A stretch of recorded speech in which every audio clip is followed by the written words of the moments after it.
2 hallowed drippings, 2 vinegrass, and a remnant host. We do have Rector, so if we get accumulator offer, this is pretty good start. We have Rage Talos with Shield Fell's Shield icon. Rage Fell with Rage Fell's Rage icon. Seraph of Chase, that's okay. This could be alright. Bailey is the name of your dog. Oh, well, he needs to acquire some protein, according to Monster Train.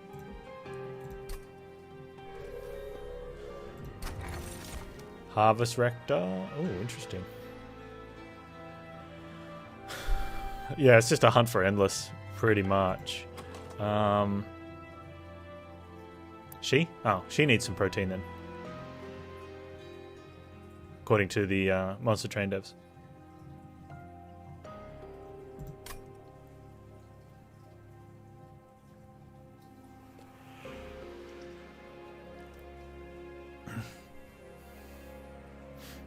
You gave her some roast chicken, so she's solid? Nice.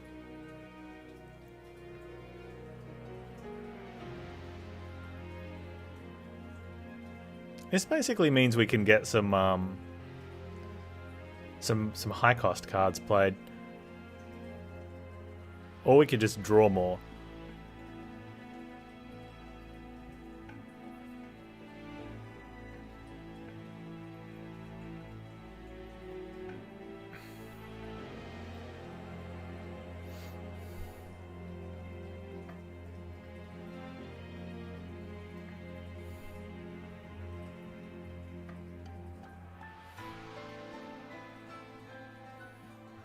There's nothing really all that large either you play from both of these clans.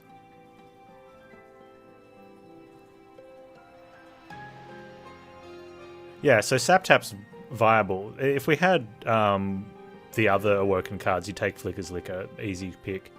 But just because we have healing doesn't mean we take Saptap, because you could still take Flicker's Liquor, right? And Flicker's Liquor can be really strong, but we've got nothing, like, I doubt there's going to be anything we're going to be wanting to play into it with. There's no really big units for Awoken. There's a couple of decently costed spells that we could use a dreg to help get out, but it's really not going to do much. Except make it easy if you get some expensive starting units. Like the Ragey Boys. Because playing them's important.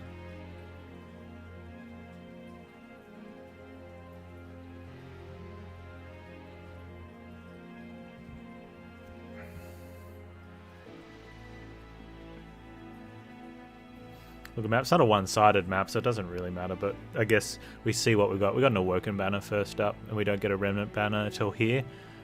But there is a Merchant of Steel, and we lose one of our Hell Vents.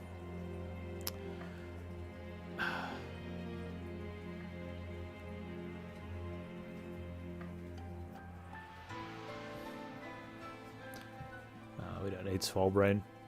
If it's Accumulator Rector, we just got to get through the things. If it's not Accumulator Rector, what do we do? Then we don't care. Then we definitely don't need Flicker's Liquor.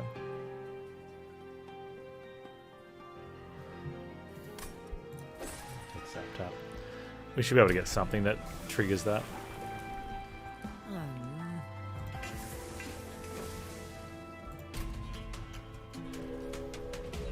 We don't have any Thorn Sparkle.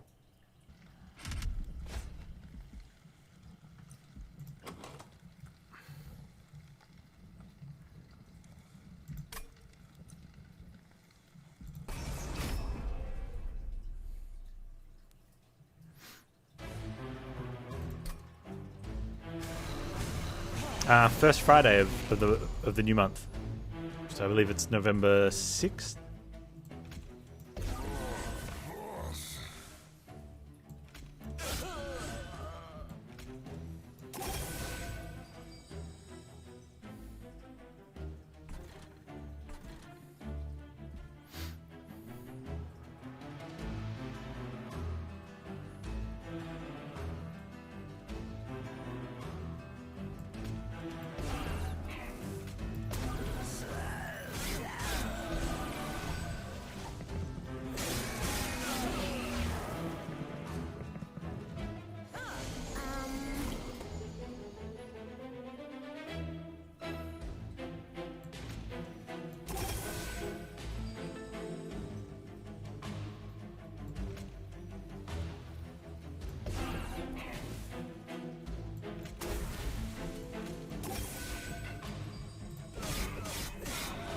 Burnout? No, I didn't take burnout.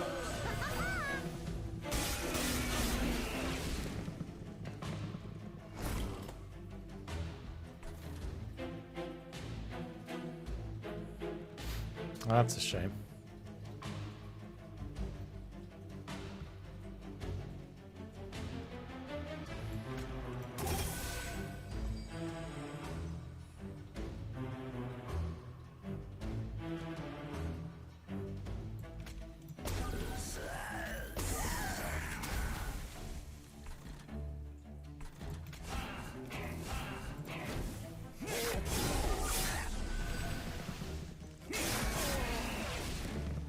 I can't play the Remnant post now. Do I care? A little bit.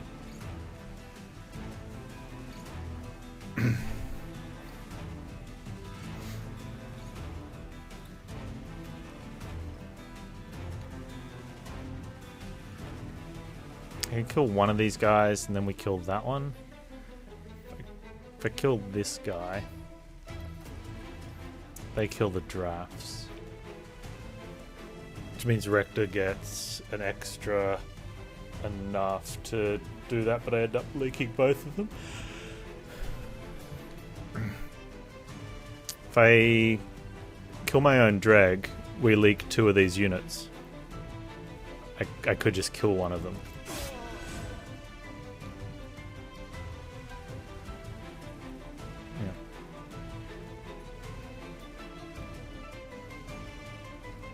And then that works out fine.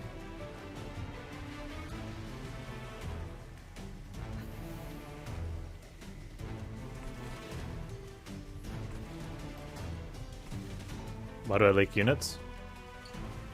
Because there's not enough things, like we're only doing 43 damage to the first one. If I kill my dreg, they kill the remnant. Yep. And Rector gains 1 damage and still doesn't kill this.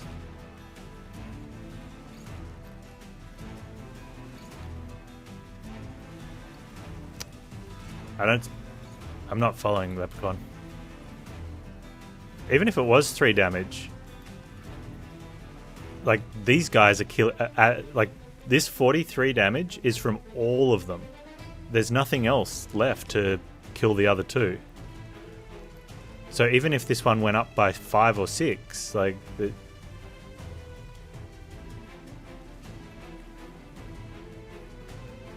No.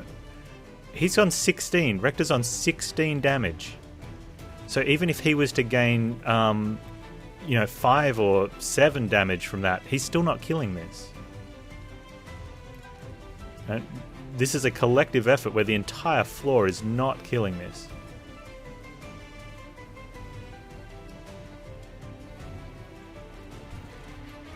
Yeah.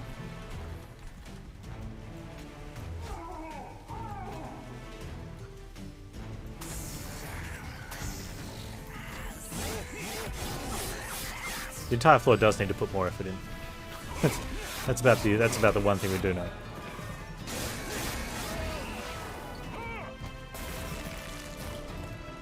Oh man, if Rector's Hearts was his damage, that'd be great. That's Penny though. That's what Penny does.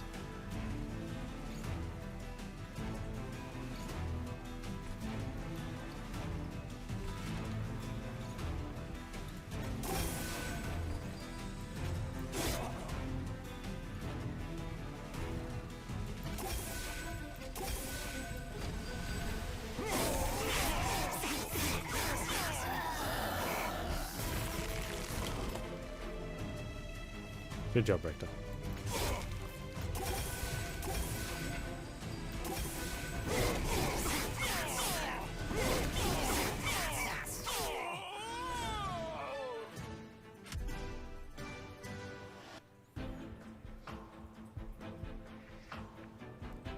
I mean, yeah, Accumulator does turn into a huge tank, but usually, and you do need something behind him for the waves.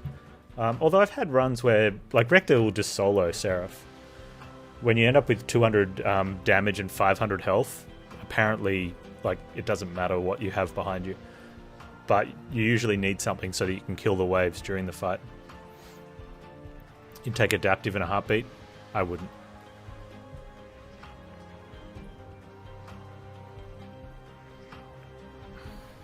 And I won't be. Yes. Let's just confirm that one right now. That won't be happening.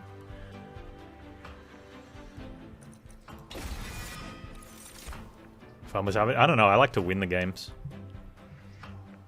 I would much rather just win.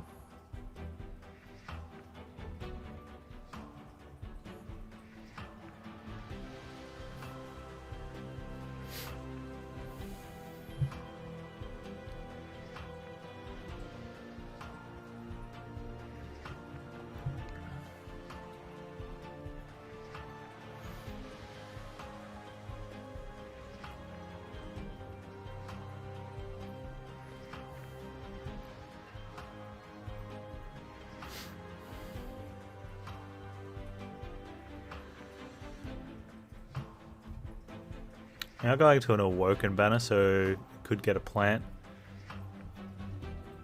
So Razor Sharp would be good if we get an Animus. Resto Detonation's currently better though.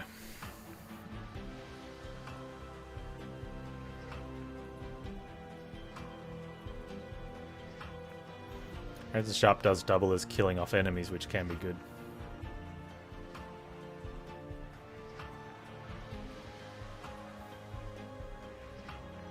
Sap tap.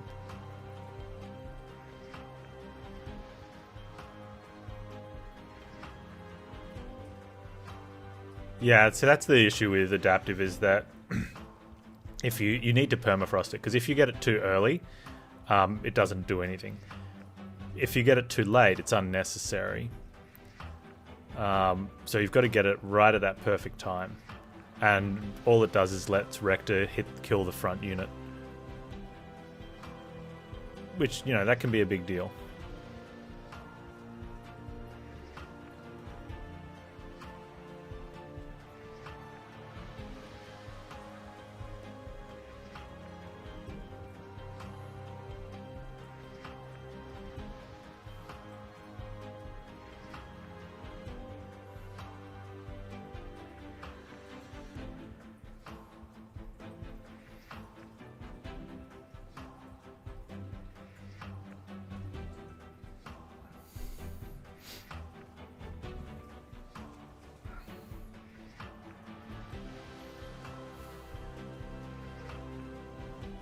I really want that Resto Detonation, but I think that this one might end up okay. I think if this was an Umbra banner, I would have taken the Resto Detonation. Spikes, but, yeah.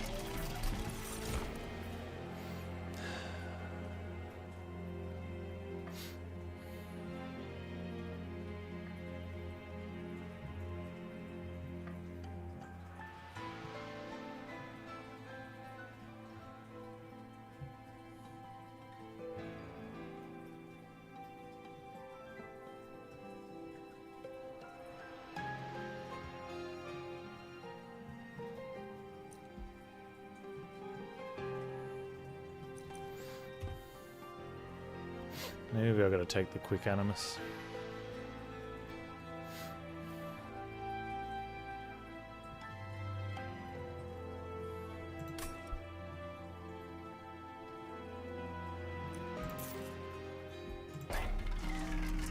That lets me re-roll. There we go. Alright, happy with that choice.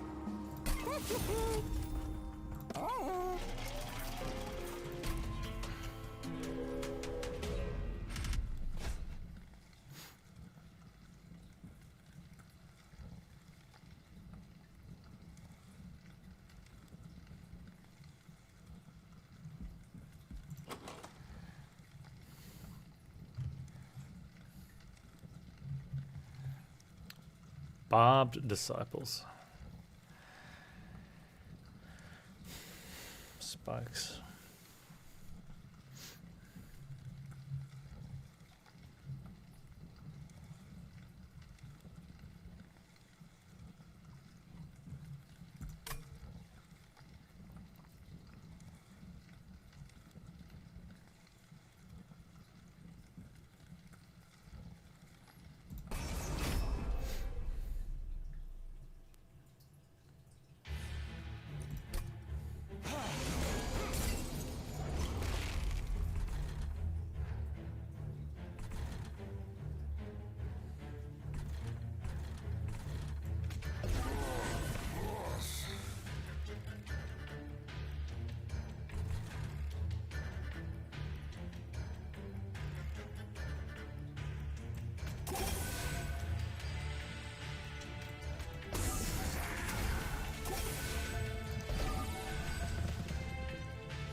Oh, we lost the first run of the night. That's where the win streak went.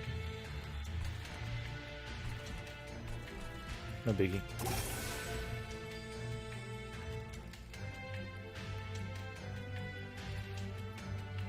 Wait, did we? Yeah, we did.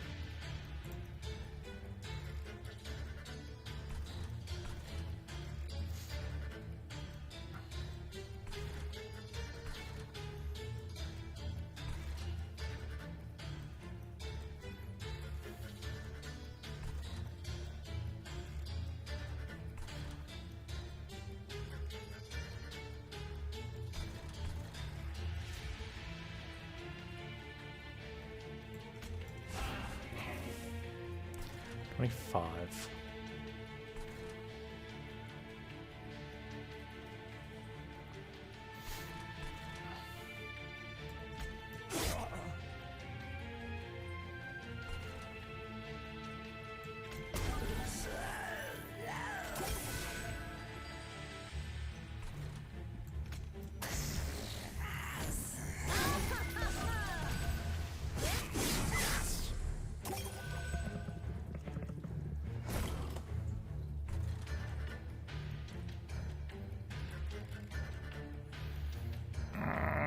Dregs.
Who kills that? Who kills that? Oh, it's because they're fives.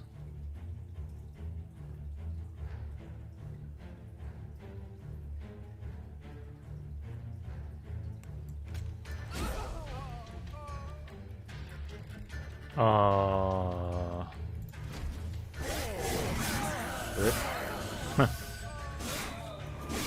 Nah.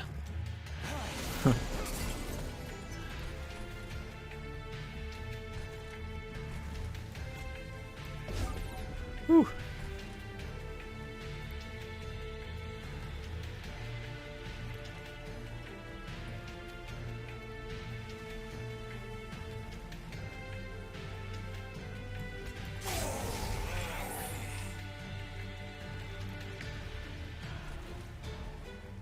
Nothing to see here.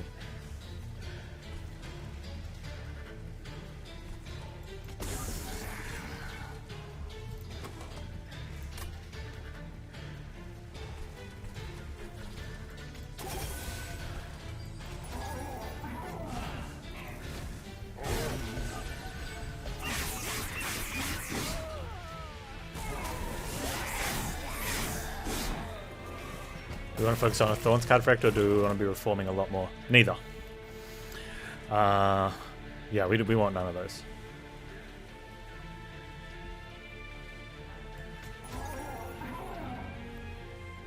We are going to be...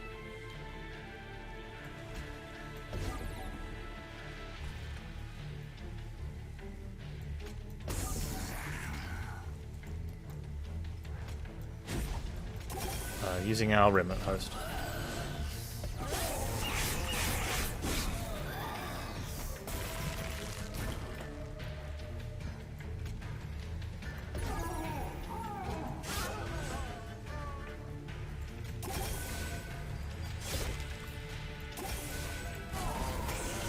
Or do we go for greed? No, no, not going to greed either.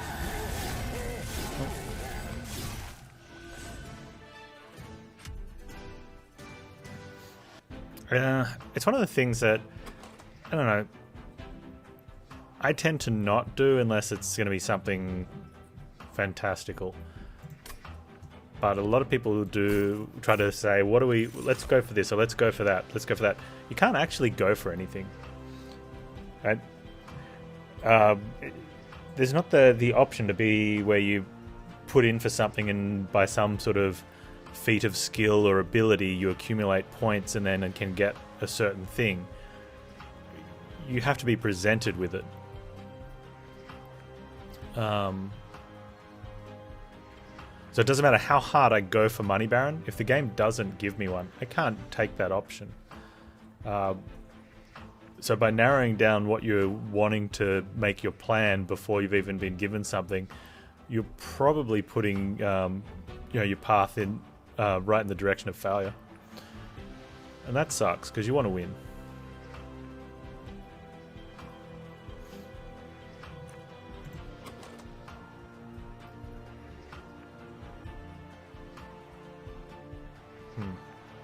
No, I want to win. That's probably a better clarification. So I try to just sort of know what can still work,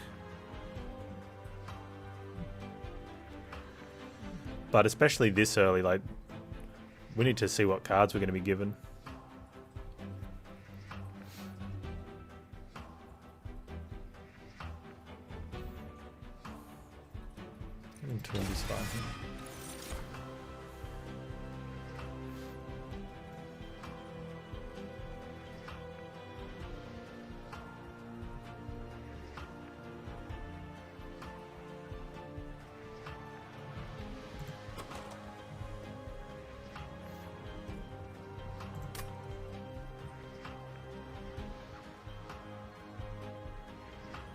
Any reason to take a steel enhancer?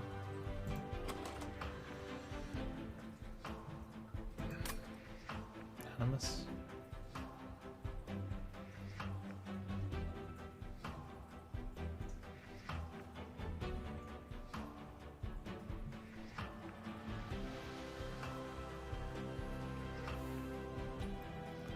But the only one.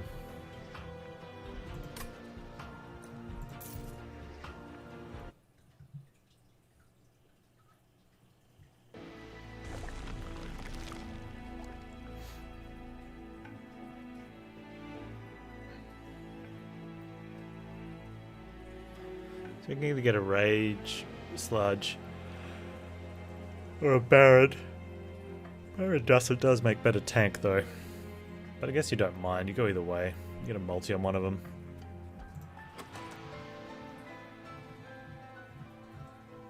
I need something.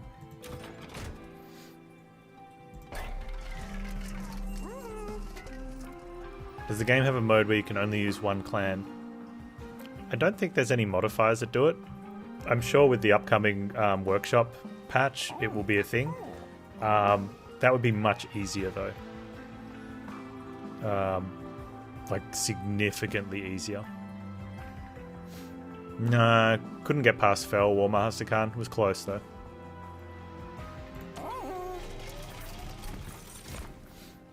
Oh, well there's the Money Baron. But he doesn't do any damage. There's also the Paraffin Thug, who again is not doing any damage. We need significant damage to get past heavy units. Not yet, but we will need it. We could also multi him and Razor Sharp him. Like give him some health and multi and Razor Sharp. Yeah, we'll get him next time. That's probably the best option. Try and find a multi.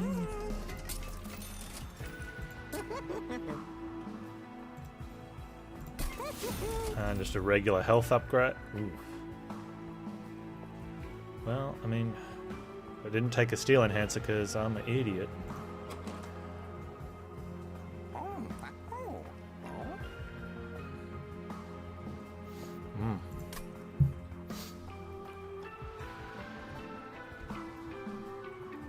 Should have taken the steel enhancer.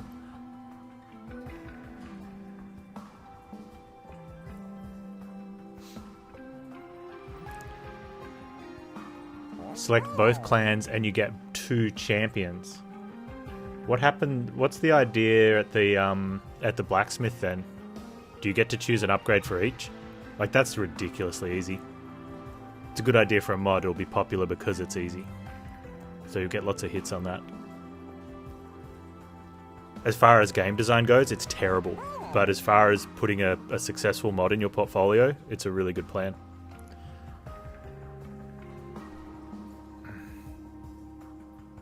You get an upgrade for each. Yeah, that is like. Let me know if you get it done because I'll showcase it. I will explain that it's terrible game design.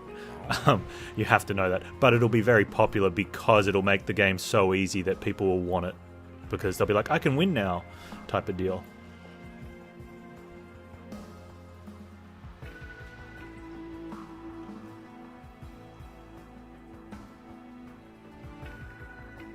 Oh, you can upgrade one or the other.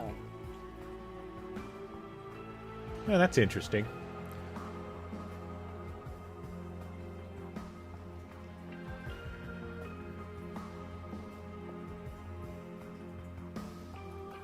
Oh, the selection will be random. Wow, so you could get a bad option. Like, you could get 2 tough options the first time, and you're like, okay, I'll take this one, and we just have to hope for something else to pair it with this one. And then you get the other champ, and so now you've got to take level 1 on the second champ, and then you get the first champ again, and you're taking another option, so you end up with 2 champs split with 3 level 1 options.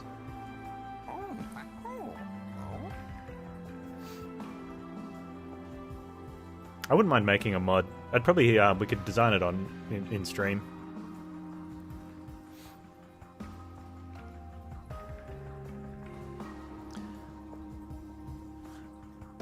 I really want to get more health for this guy.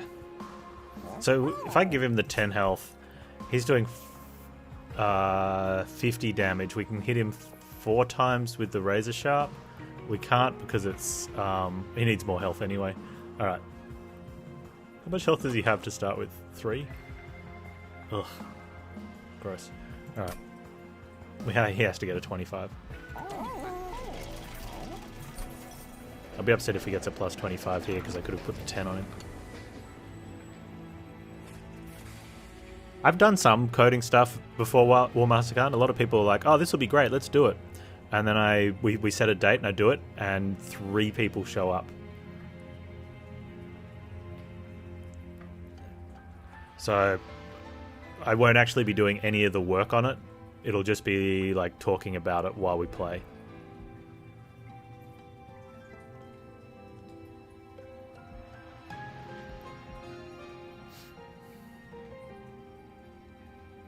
The space prism would be really nice.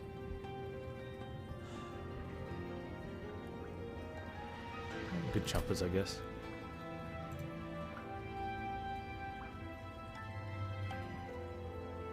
Yeah, I'm a software engineer, Shade.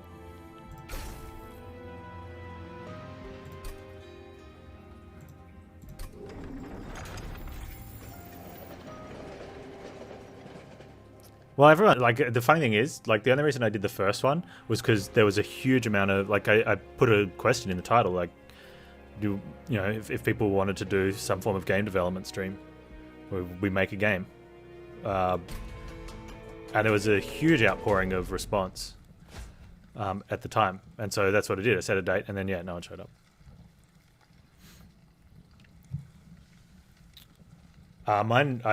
My background's mostly C and derivatives. I can Java if I have to. Python, Lua.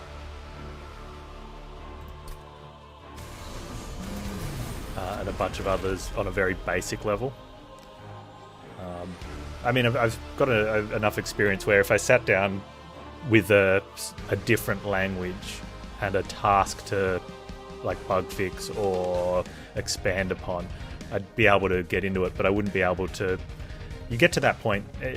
I suppose anyone else that's worked in software long enough understands what I'm saying. You get to a point where you can pick up a new language and bug fix or expand on current code base just because of your general understanding of how languages, programming languages work. Whereas writing something from scratch usually takes some solid looking into that language. I think most of trains Unity, yeah, so it's C#. You can Unity in Java, but it's not. I don't think is Java natively supported in Unity still? Or you can use Mono, but no one uses Mono.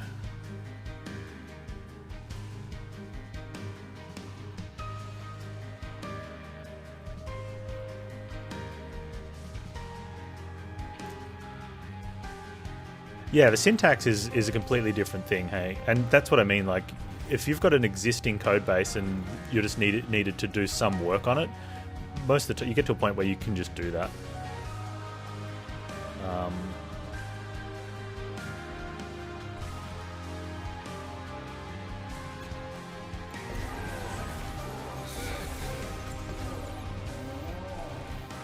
These guys having this much rage, but I kind of want to kill one.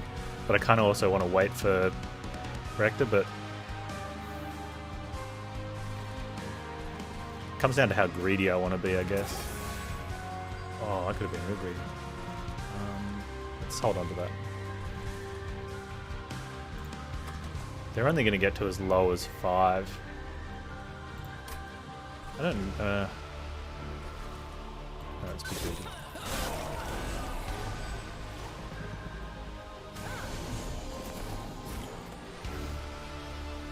Yeah, and a lot of your IDEs you use will have like code completion stuff as well.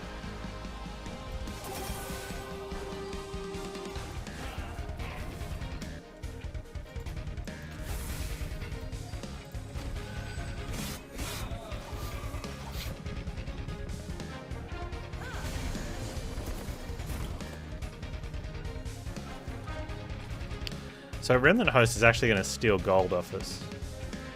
No, not here it won't. Okay. Remnant Host works really well here. We get all the kills and 2 lots of gold. So that's the plan, is to make sure I can keep doing that, I guess.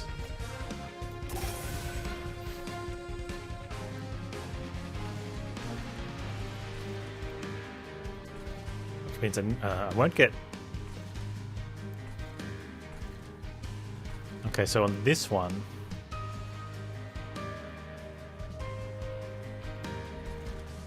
He's not going to get... Now, Remnant Host is not going to do any damage with 3 enemies because they're going to kill off the drafts. But Rector's going to gain 6 health, which is not going to give him enough to get this killed. So we need to do that. And let's just burn that.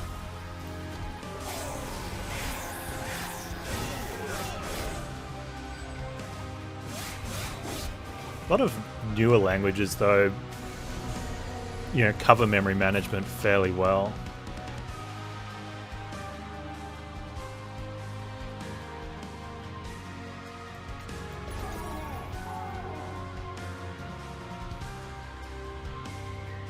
Alright, how do I get...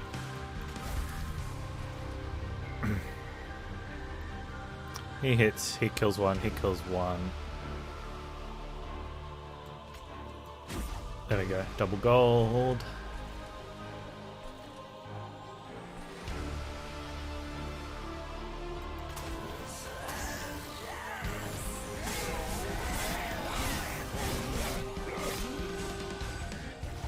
Had to unknown length strings, you had to figure out what size to give you variables. So at a rudimentary level bonfire, that's what happens, where people are like, oh, what length do I give my arrays and stuff?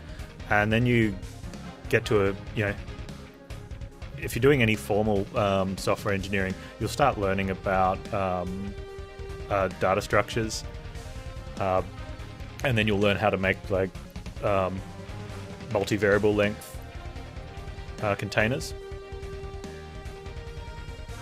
So you don't need to assign any values, they can just change at runtime.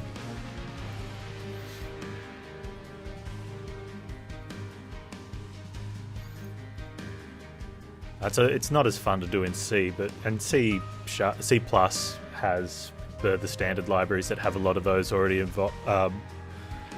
available, so you don't even have to learn how to do it yourself.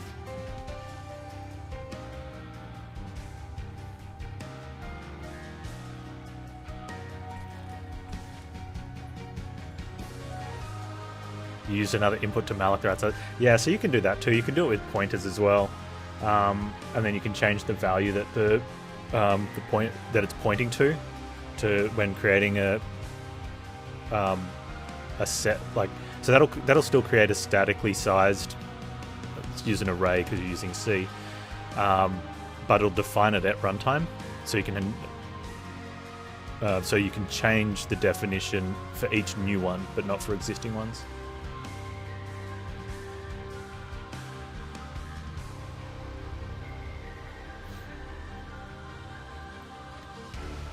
I think this one kills off that one. Rector hits that one, he gets one. We can only get one anyway. Yeah, that's fine.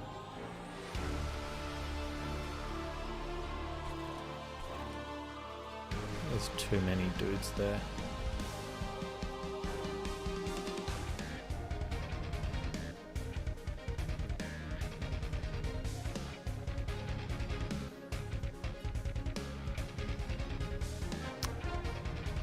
Yeah, Vector's probably the first one people come across. I prefer, I mean, there's a whole bunch of different ones. I don't know, I change, but I think my current flavor is maps. Although C# doesn't have maps, does it? You have to use dictionaries. It's not quite the same.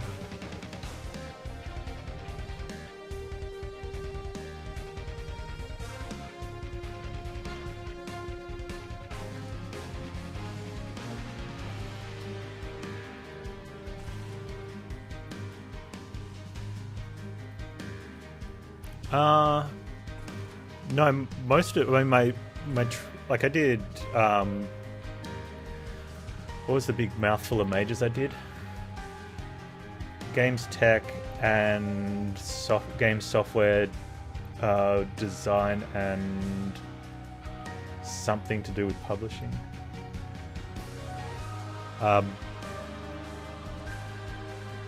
Which was, one, because of my interest in games, but two, it was one of the leading courses to for a lot of business application development. So most of the software that I've been involved with have been tools that look like games to be used in businesses. So they play like games. Instead of being like just an Excel type office software, it'd be a visual type software.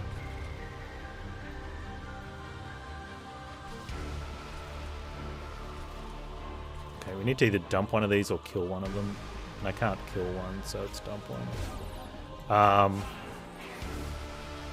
He takes 2 hits. Oh, we can kill one of these. Oh, but I can kill one now, but I couldn't kill one before. Do I need more money? I kind of want more money. Yeah, so let's not kill one now.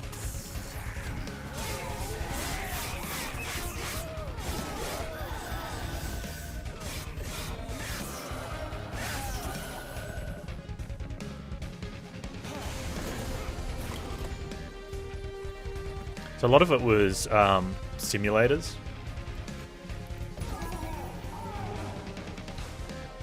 Where you're basically creating a game to be as close as possible as a one-to-one replication of real-life machinery.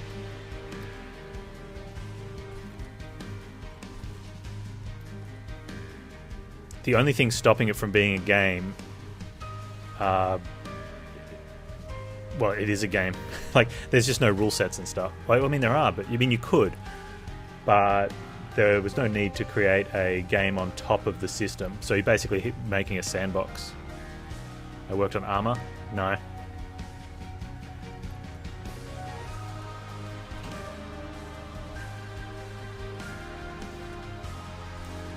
And then in some of the situations, though, the software would get hooked up to like one-to-one sort of scale size cabins of the machinery, whether it be a mining equipment or farming equipment, so that the person using it for training would be actually using the steering wheel of, that piece of equipment, and it would have a dash panel that was all hooked up to the software of that piece of equipment. Hey Methos, how you doing? I think Rector will get this one. Oh, yeah, we will. Okay, so then he'll get both of those, so we don't need to do anything here. Except let the draft get killed.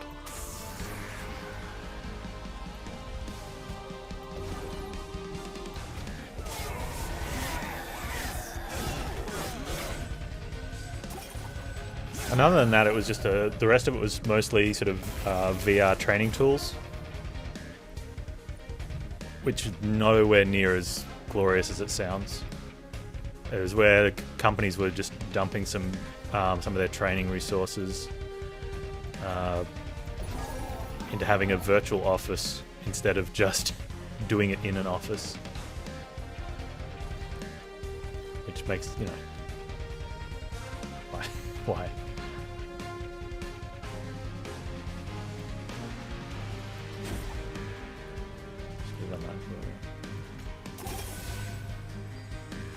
Oh, packed morsels. Good job.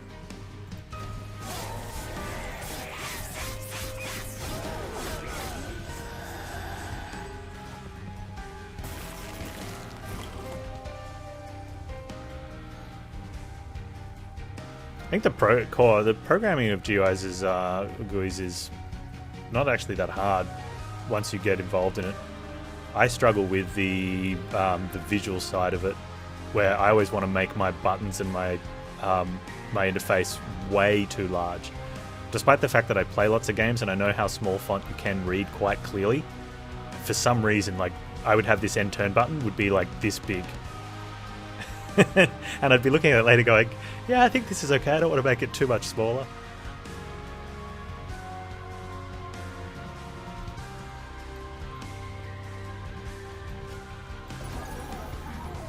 I could have made morsels and killed them off and done a whole bunch. It doesn't matter.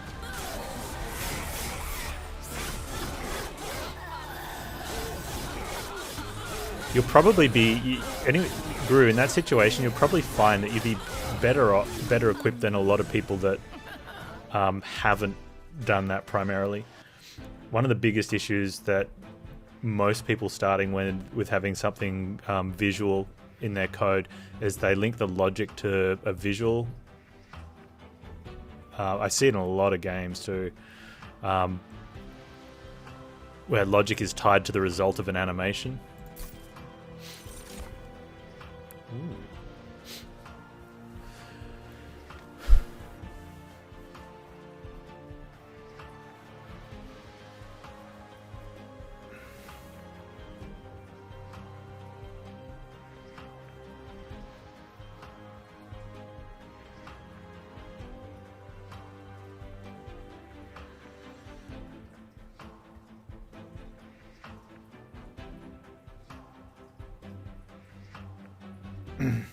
There are enough reasons to lock logic. There are some, but usually they're outside of physics, collisions, which is different than just an animation, right? You should separate the two. That way, you know, decoupling, right? Decouple, decouple, decouple, and decouple some more.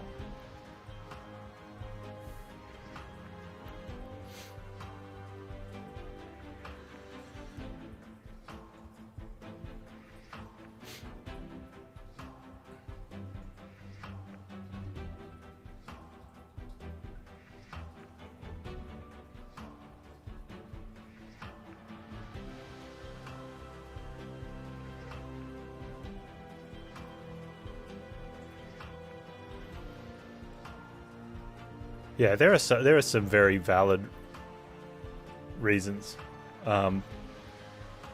where you might consider tying. There's always ways around it, though.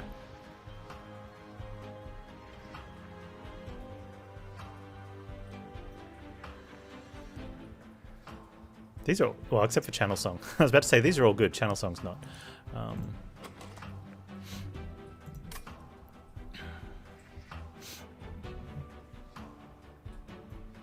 I don't really think we've got reason to spores. We could spores. Spores takes care of our backline for us. We don't need to get it huge, right? That's the perfect reason for Channel Song. We're guaranteed to get something, right? No, that's not a reason. Sakurez kind of does something, hey?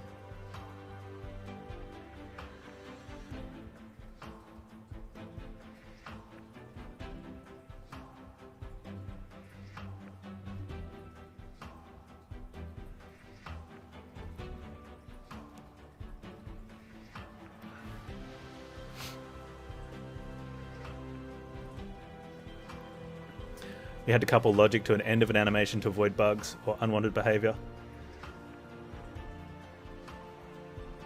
Maybe. Could be something more deep-seated that caused that.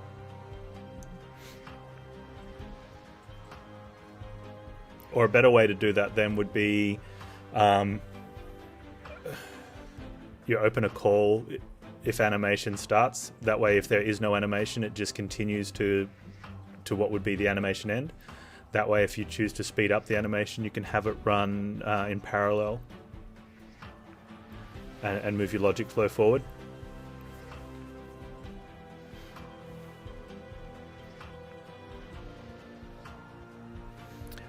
It's not so much, the spreading spore is not so much to beat Cleanse Seraph, it's just to have enough to, because it's accumulator rector, to kill off the backline, like light wings that show up, so that they don't move up. So you're only needing, you know, what's that, three spikes. The problem is that you're unlikely to hold on to even 3 spikes without some other spike deal.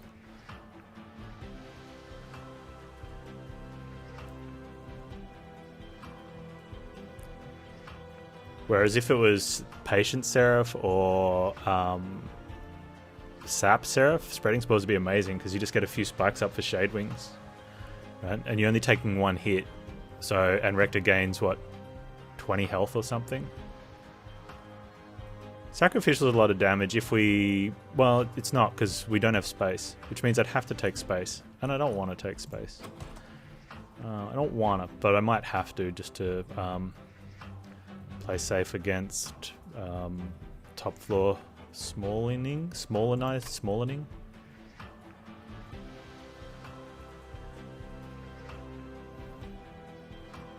Yeah, I don't doubt that you'd use it that often. That yeah, I think Sakuraz is going to have to be the pick because it's not going to be Channel Song, and we don't need that anymore. We don't need that.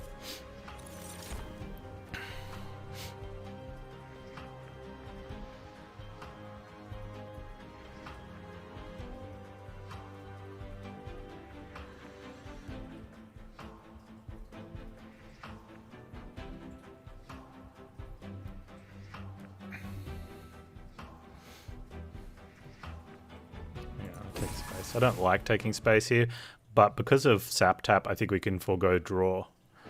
And it does give us a bit of protection against top floor in boss fights getting shrunk because we want to get the Remnant host out in front. And I probably want to get a second Remnant host.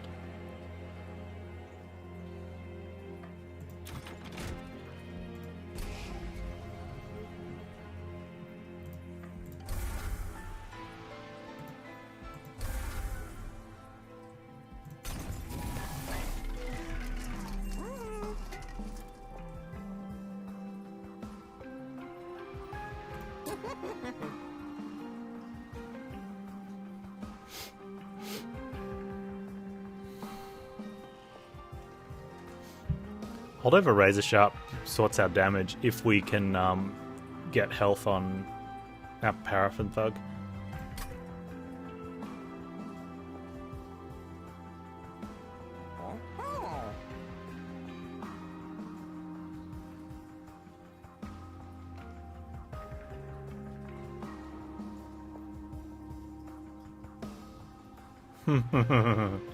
Oh, dude. Yeah, that would be amazing, Arrow. It's not going to happen.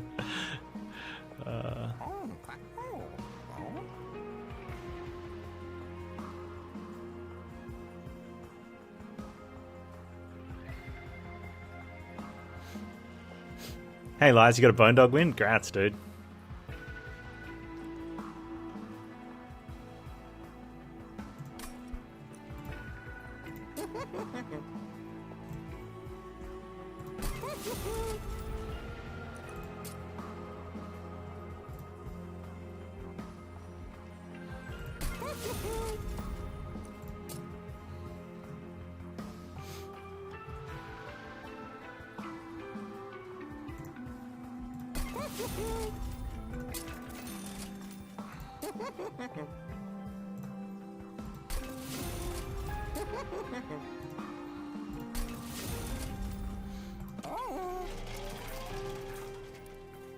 Hey, look, Bailey's good enough, right?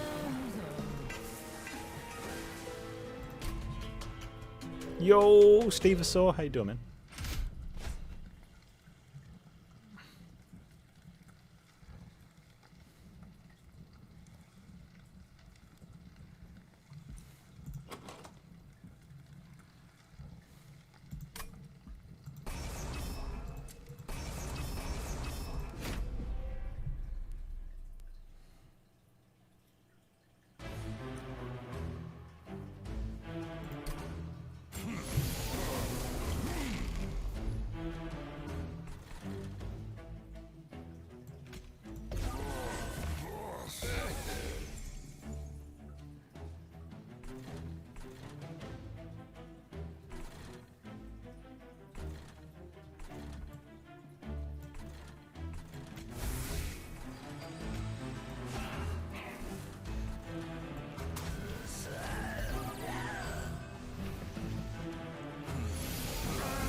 No.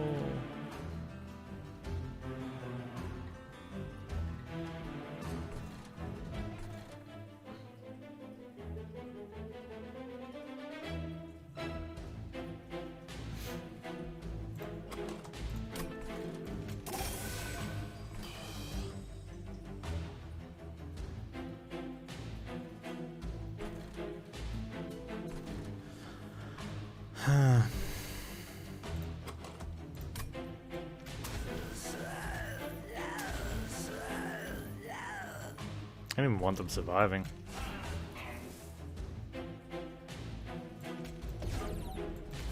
I can do that.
A tier 3 Strangler with large Wickless Baron.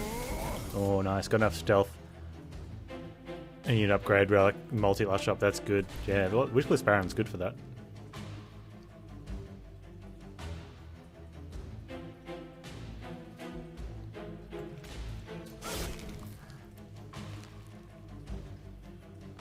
Take 12.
Nice.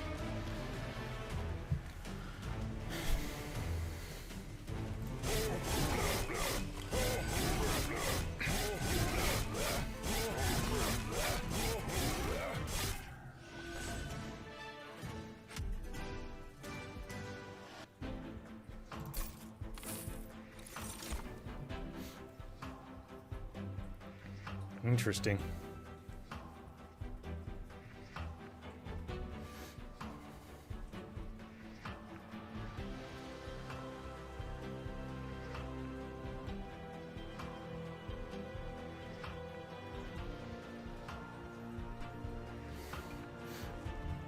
I think Crushing Demise would be better for this deck. You can either go to Magic or Hellvent. What do we dupe? Extra Remnant Host is tough. You need 4 hits at the moment to have an extra Remnant Host. Unless we Vine Grasp our own at the back, which isn't bad for an extra 40 damage. We get to 1 sooner. That's probably the play. We miss a Caverns though. Can I get out of a Cavern?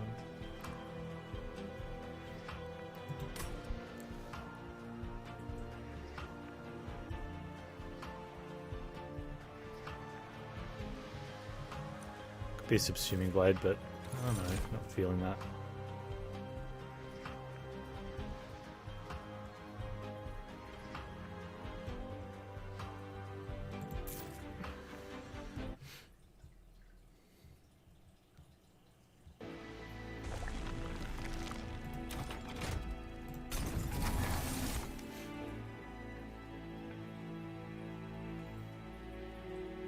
I mean,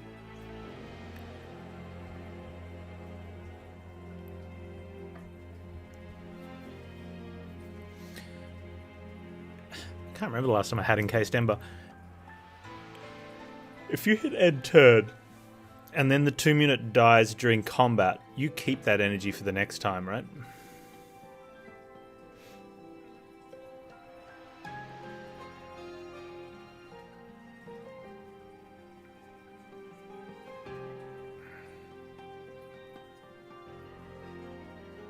It's only the ones that you kill off on your turn, you lose that energy.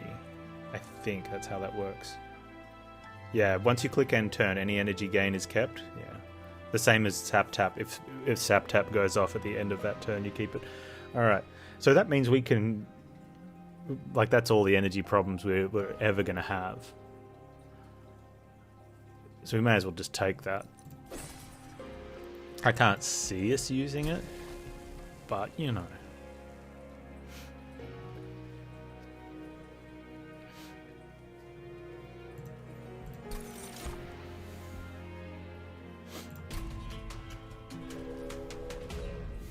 Gru, you understand this game. You just do, man.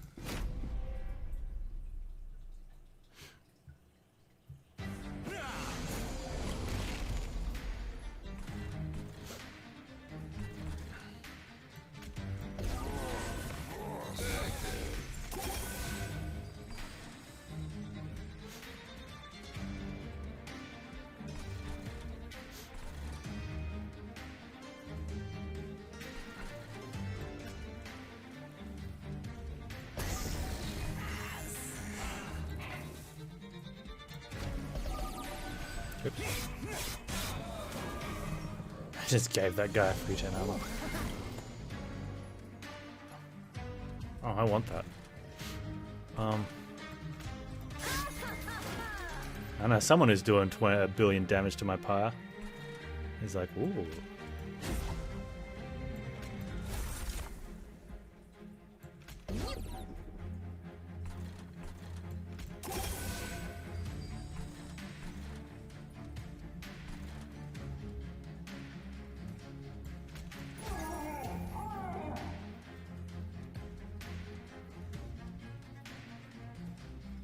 Plus 50 armor. Oh.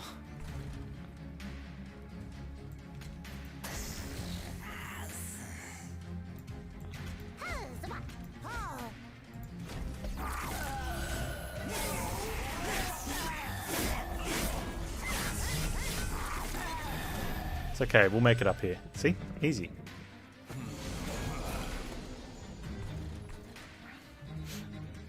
Resin removal, please.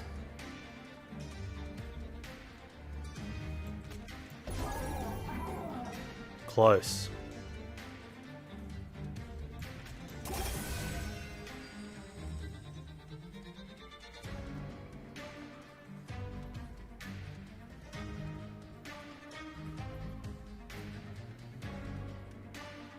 Wish you had more health.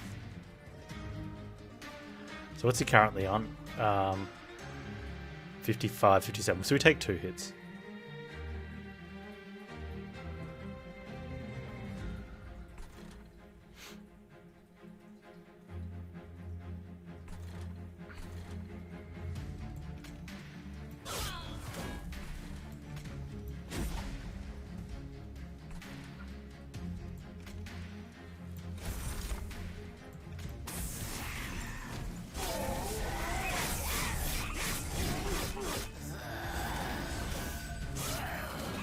And look, we take 1 hit.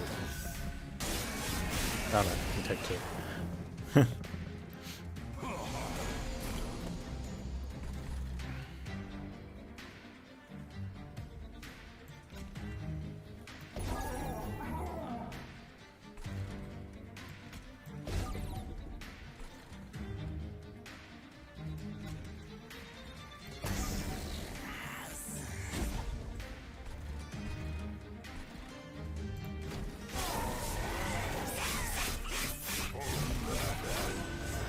Money.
Okay, this part sucks. Biggest problem is that this little idiot here is going to give this guy attack as well.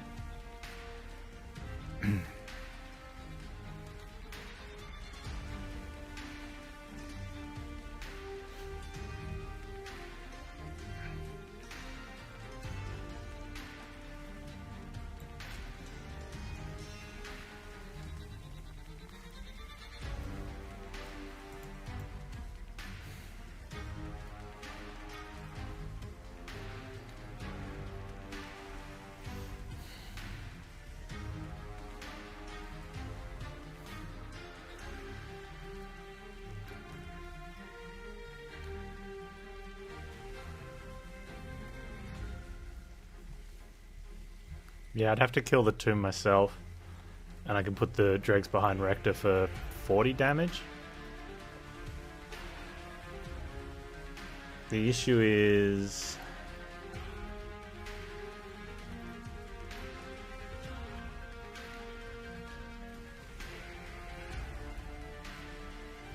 Rector kills that guy. He goes to +10. Draft puts 10 into there, and then 30 into there, which is negate. So hang on. So we get to put 30 in there, but he gains another 10. He's already +10, so it'll be -10. And then we hit him with 60. So he'll only do 1 damage to our pyre and die. And that's probably the best we would... No, the drafts won't be dazed because I don't summon them.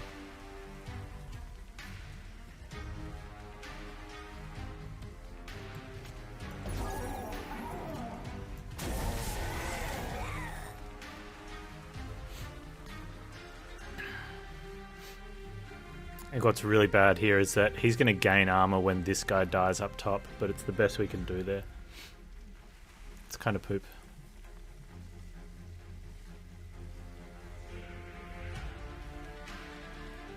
We can prevent them from dying though, so he doesn't get as much armor. Let's do that. There we go. He still gains one lot of armor, so he's going to get a second hit in anyway. He's 35.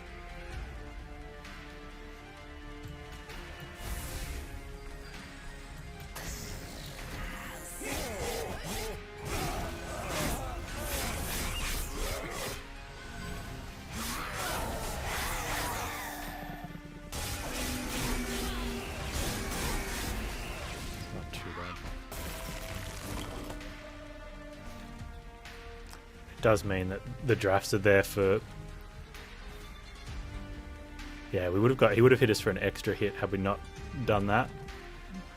But it does mean the drafts are there, so they can't block for him. But we've got 88 hit points, so I'm not too worried.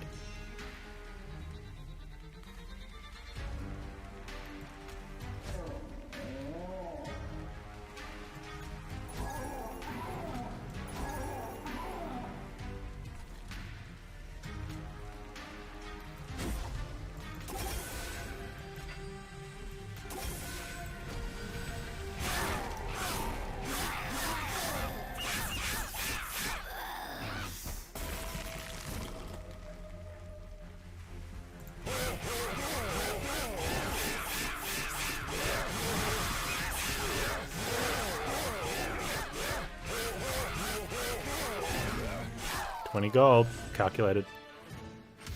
We need an X-Cost card.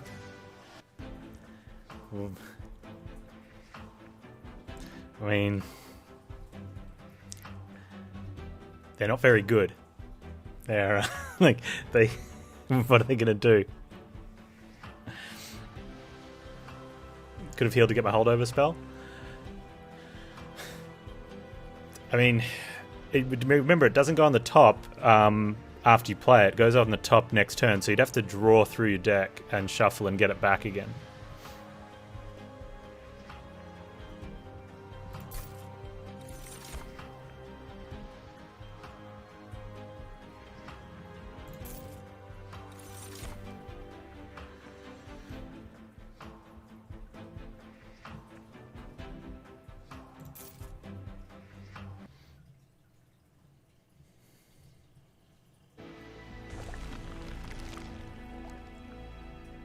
Yeah, Awoken Railspike's one that you could take because you could play more cards, and I'd definitely pick it if I get given the option. And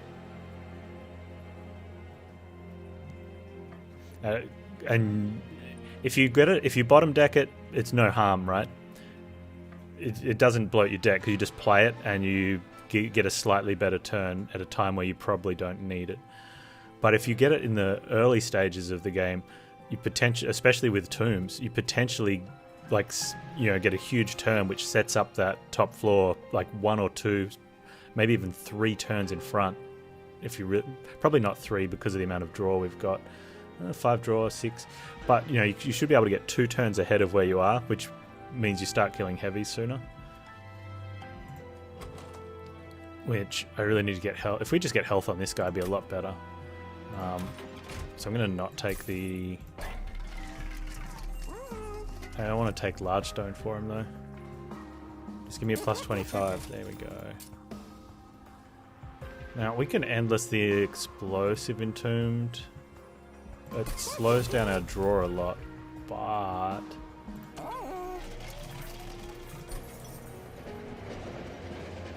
Hey Adam Sims, how you doing? Welcome. I can't take this and I don't need the money. I'm glad you have arrived.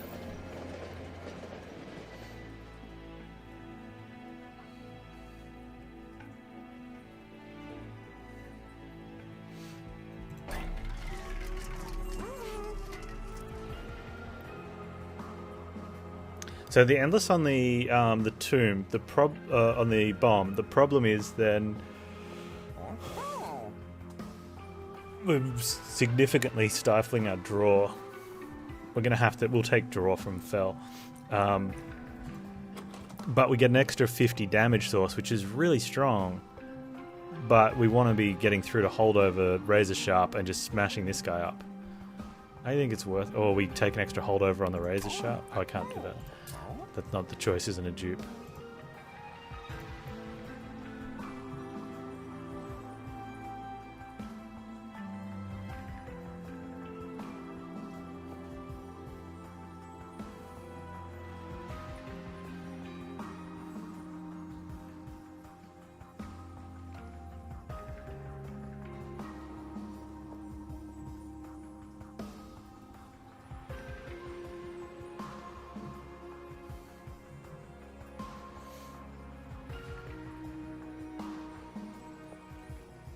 Well, that's right. With enough Endless Hollow, it doesn't matter what the rest deck likes. The problem is when one of those is far more valuable than the others, and this one is by far way more valuable than the other. Well, this one's pretty close, right? We want one of these because it'll kick stuff off for Rector. But once Rector gets to a certain point, it just doesn't matter that much anymore. We need Thug to take over to actually kill stuff. So I'm happy like not playing one of these. The issue is if I add Endlessly Entombed Explosive and I don't want to redraw it, it means I can't play it. And I might just want to play it for 50 damage. Whereas I'm going to be playing the first Remnant Host and I'm probably not playing the second one. So it doesn't matter if I discard it. I don't want to discard this, I want to play it. But then we're only drawing 3 a turn if we get these 2 first. And I want to get to this. So what we need to do ultimately is just get the deck down.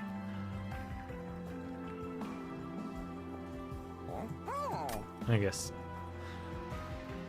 Or we get a dupe in on the Razor Sharp. Eventually.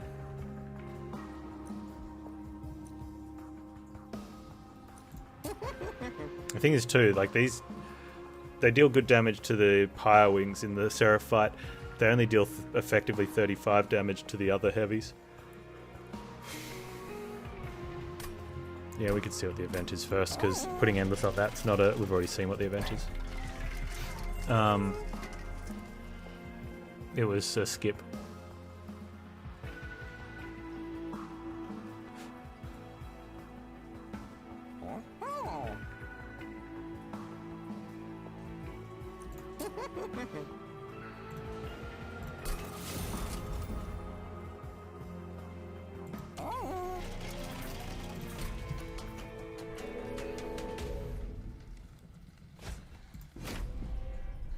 I think against Fel we're okay.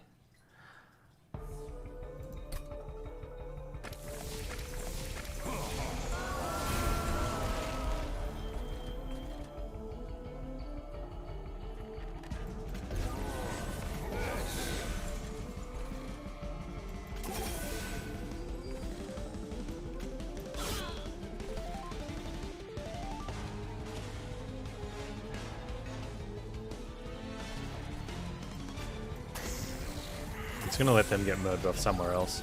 If I draw 2 tombs, I'm going to want to play them up here, and I don't want a Dreg taking that space. Well, there's that problem solved.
I like seeing that. That means we get lots of gold.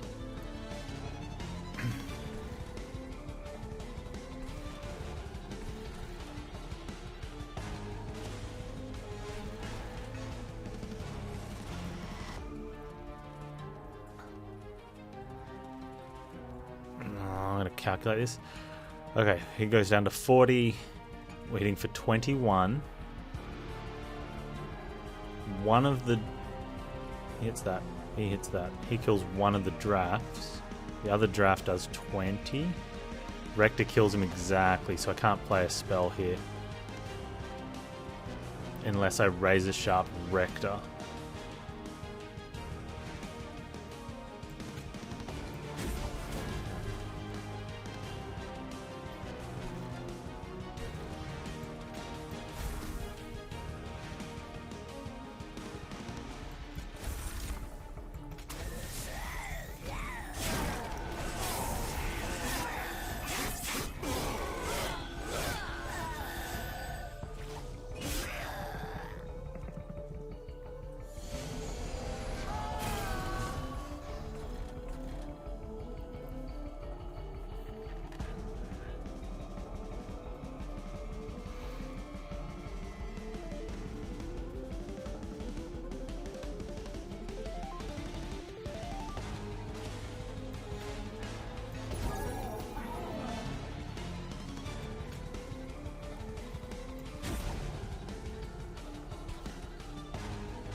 Good.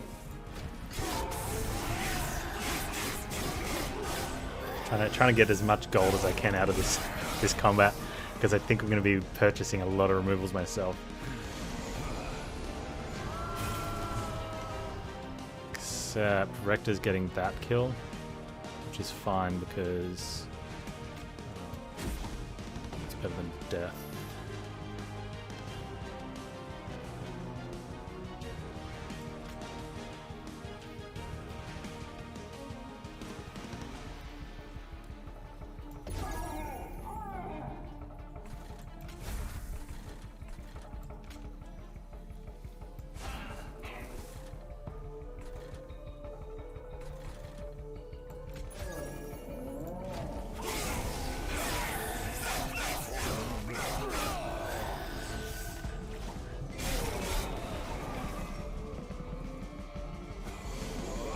I could heal my boy. I guess it doesn't matter, ultimately.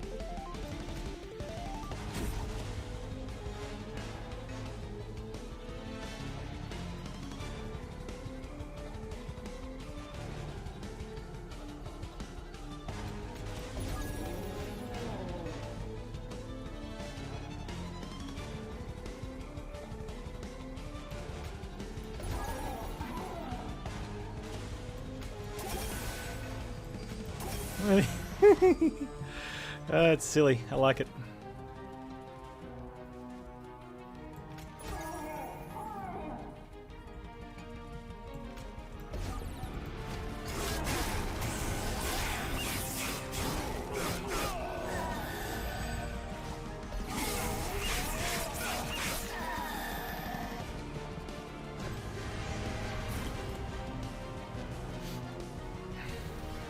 Actually could take a... If we got an event that gave us an Umbra Spike, we could take it fairly early too, I think.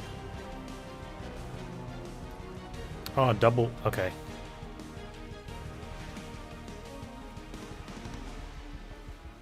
Does this... Okay, we got to do this in a way... Actually, Rector's got enough hit points. He can take some damage here, right? I don't need to block for him anymore.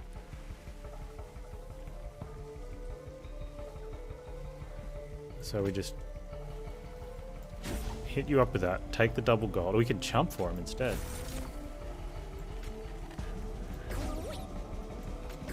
There you go.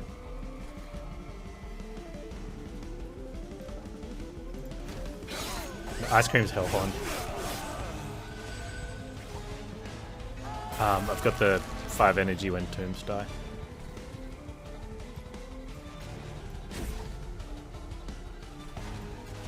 When you sack res 2 dead weights, how good does that feel?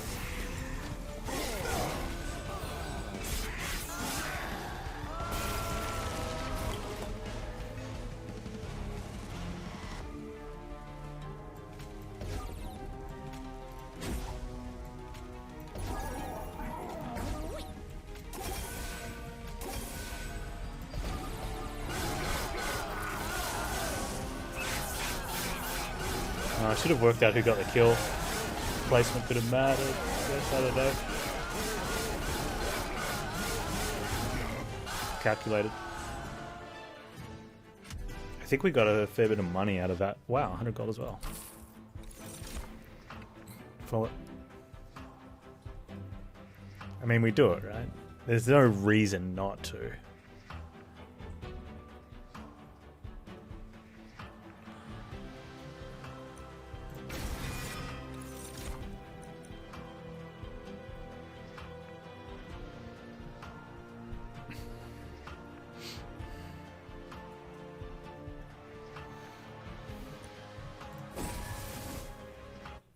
It's not going to do anything, though. I don't think it affects the cards it doesn't draw.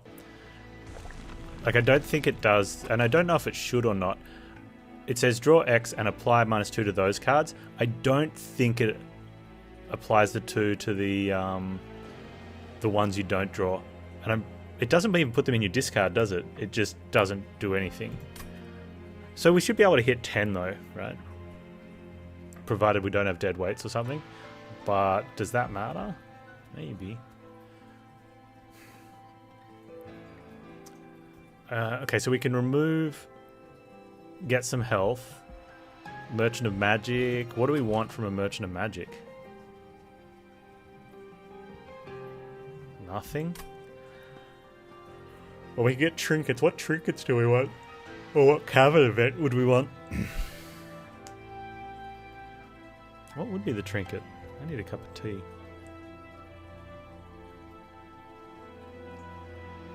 Magic power? What's magic power going to do for us? Boost our, like, give us stronger vine grasps? I mean, stronger restores, but nah. Wax a snuffer. Ooh. Yeah. I think max is, yeah, that's probably worth it.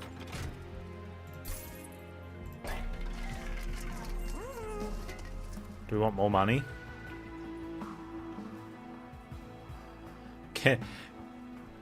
Can we get our investment back off that in one fight?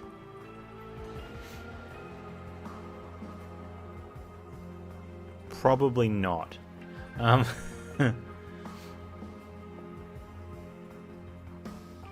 mean, if we rolled into Wax a Snuffer, we come close.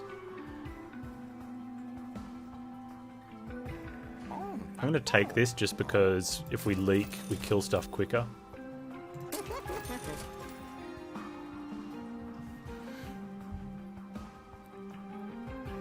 I think we're going there anyway, right? Most likely. Need 57 deaths, and the best we're going to get is like 7 a turn over 7 turns or something, 49. Yeah, so we're not going to get it. I reckon we can come close, but that's only getting it back, so there's no point then.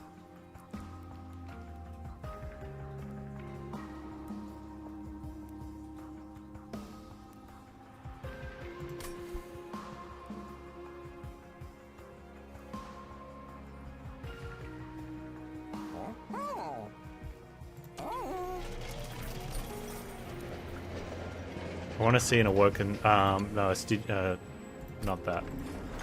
The Invaders in. Yeah, we had our Paraffin Thug's been doing a lot of work.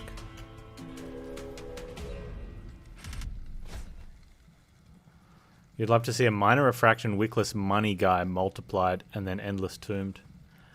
I think that, like, I didn't have him minified, but I'm pretty sure we had a similar run like this where I did have a money guy and we just made bank.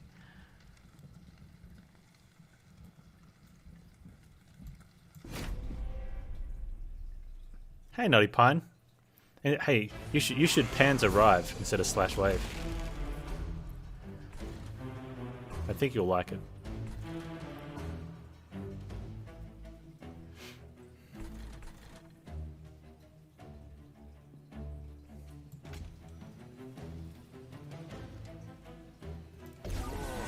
You can see a preview of it in Discord, Chromo.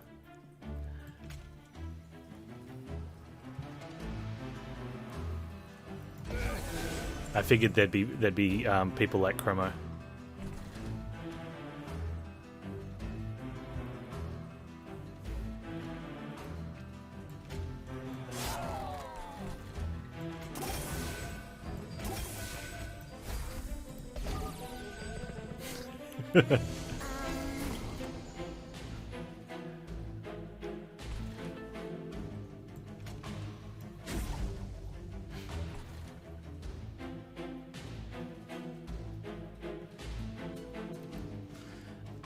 Okay, I need to get this guy down behind.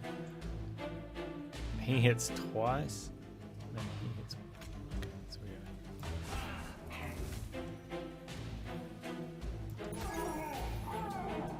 That's all that matters. When they just got in general, you just have to scroll up a little bit.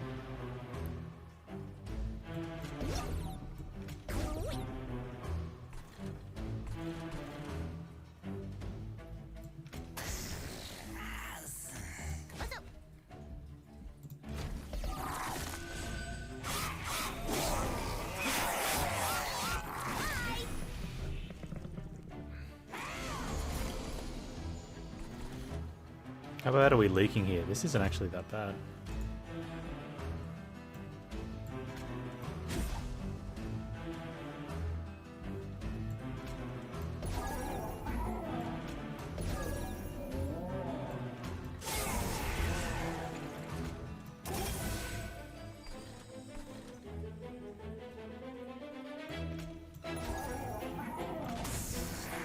You didn't kill any of them? Rude.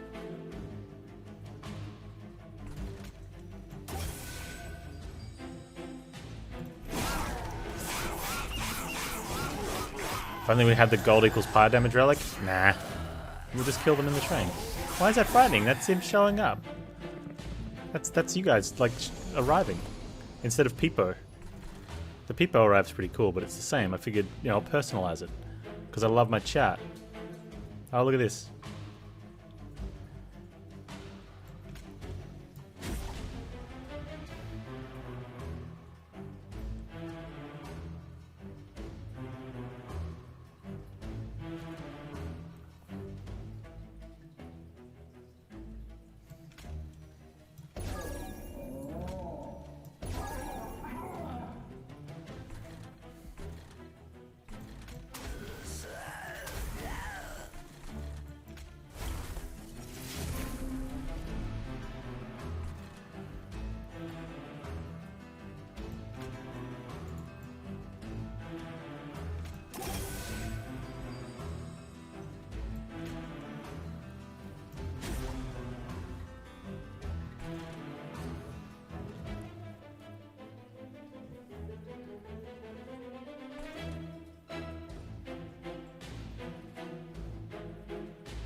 What just happened? I played a thing for like 1 billion cards.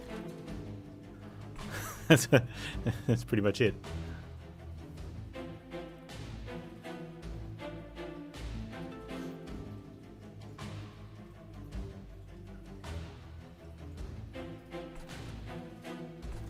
No, Dripfall the tank would be terrible.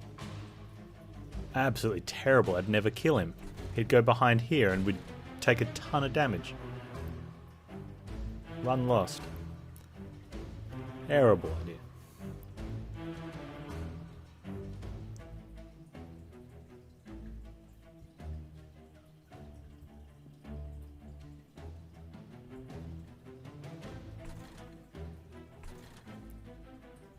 Burb, maybe.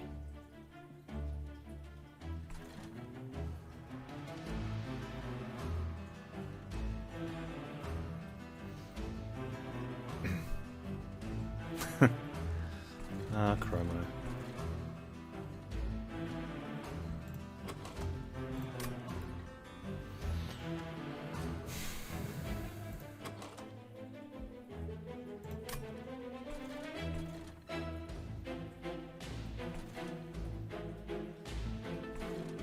So I have to work out if I want to take 10 or if I think I can get kills off. The thinking of getting kills off is possible. 1, 2, 3, 4 attack. 1, 2, 3, 4. So we do something like this.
I might have just robbed myself of 20 gold.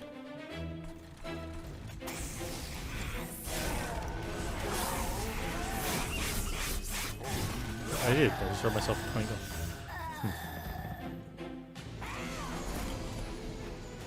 Uh-oh. Burb.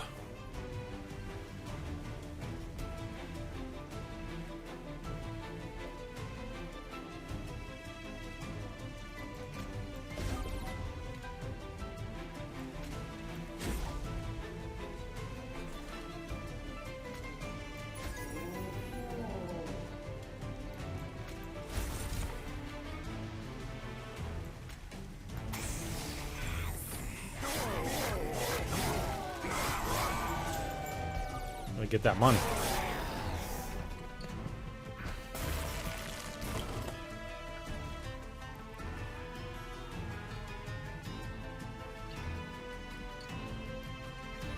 Gotta get that money.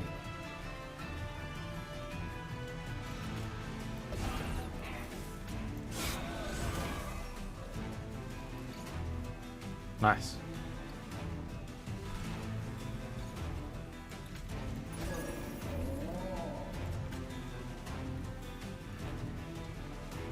Huh. I could have left both of the birds, and we would have definitely got one of them as money.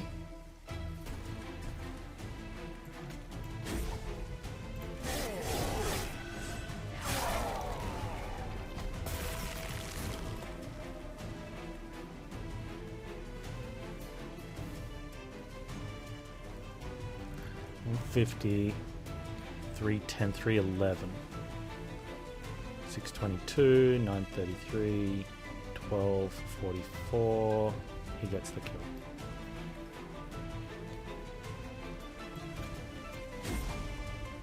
Alright, 180, 331.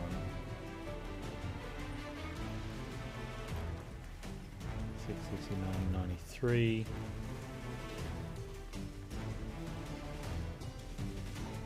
12.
I don't need it. That's funny.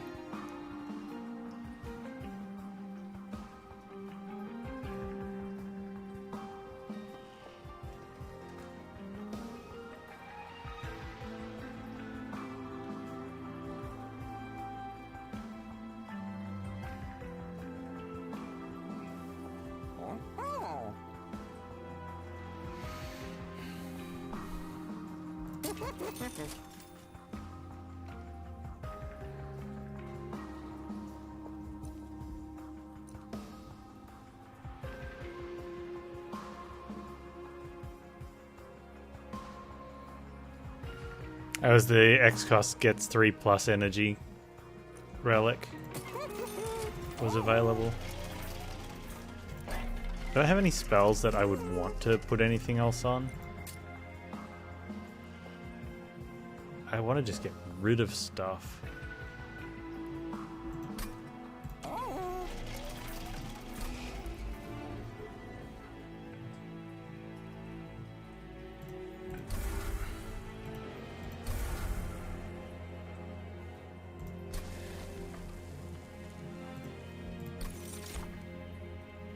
I just gotta make sure I don't kill him off to freaking Pyre Wings.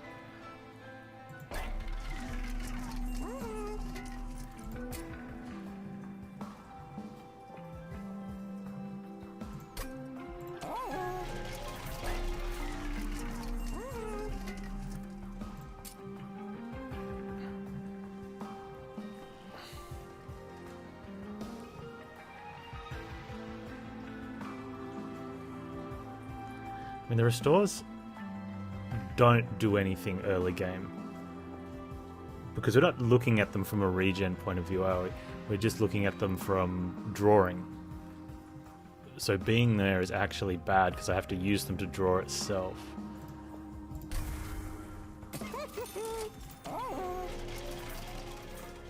I wonder if I wouldn't mind putting one of those on one of them though. Probably not.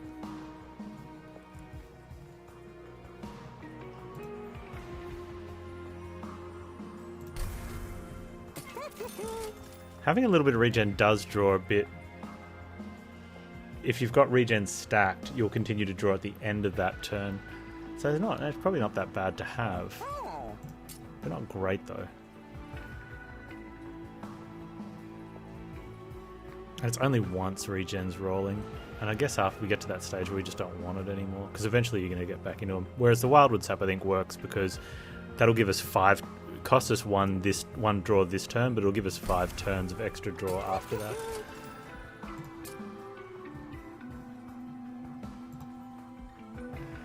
Could remove something else and put a consume on that instead. Whoops, wrong button. Oh, now I can't do either. Oh, that sucks. Nice work, Panz. So the correct play was not hit this button. Spend 180 to remove one of those. No, we don't need to draw over and over like that off the spike. It'd be funny though. That would probably be infinite too. Because we have the deck would get low enough that we could Vine Grasp a Tomb, play a Tomb, Vine Grasp at Spike. Play the Tomb, Vine Grasp at Spike.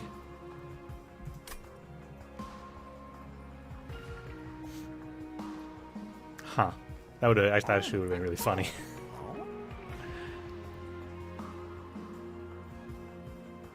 You would need 2 spikes? You would too, yeah, that's right. Because it doesn't trigger until afterwards.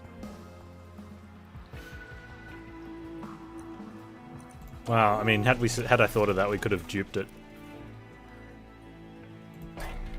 At any rate, now I don't get to remove 2 cards. I was going to remove 2 cards. No, I was going to remove 1 card. And then I saw a play where I could remove 2. And then I screwed it up, so now I don't get to do either. But we have sack res, so I guess it just doesn't matter. Let's just do something like that. The spike is actually... It's not going to do anything in terms of mana, but it's going to give us a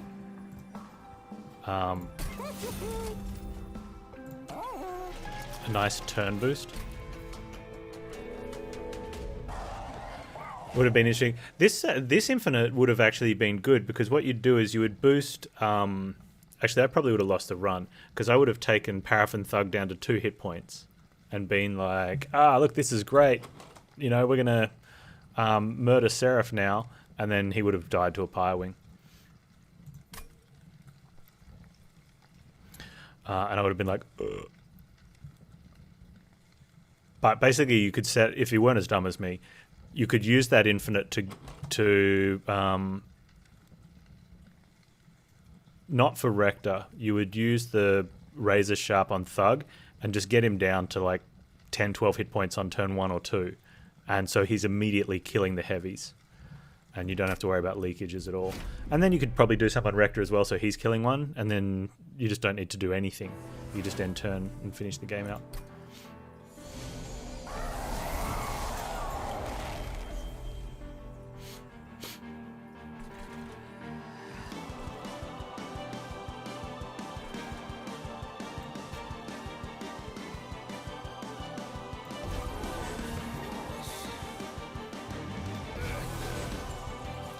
Imagine if Cleanse Seraph could cleanse Endless.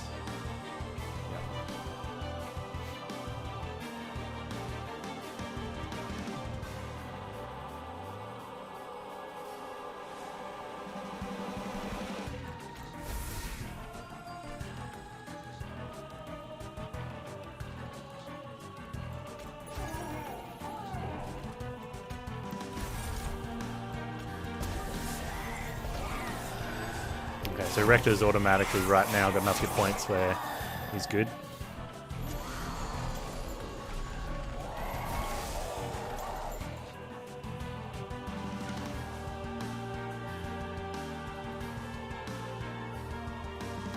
Turn 1 and we're good to go.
I wonder if we can drip fall one of these into Oblivion.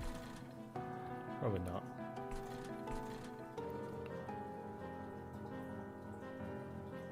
I don't care about the morsels, so let's get rid of them. Can't get rid of that one. I can get rid of that one.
We don't want to be descending any of the front tanks in any of these fights pretty much ever, because they go to the back and then you'll never kill them. Like, it's really bad.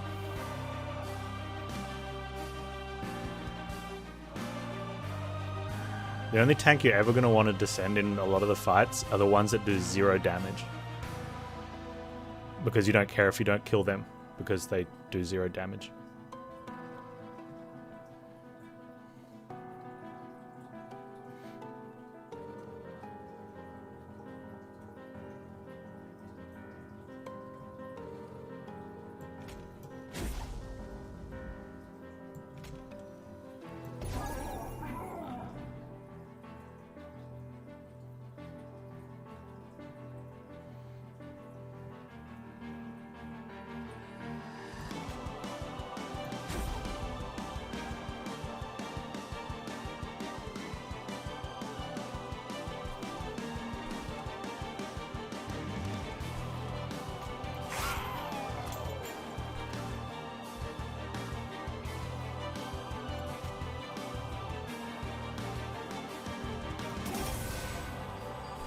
Oh, that's nice. Yeah.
Up to +4, 20. So we killed that one, do 70 to that one.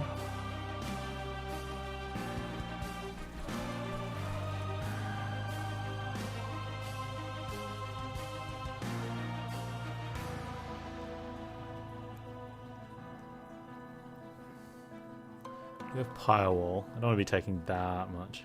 That's 50.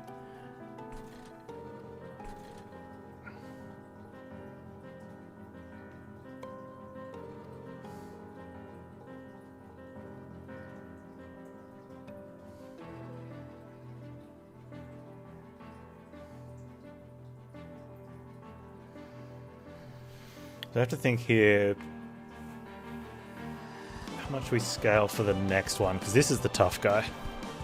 We should be okay by here, hopefully.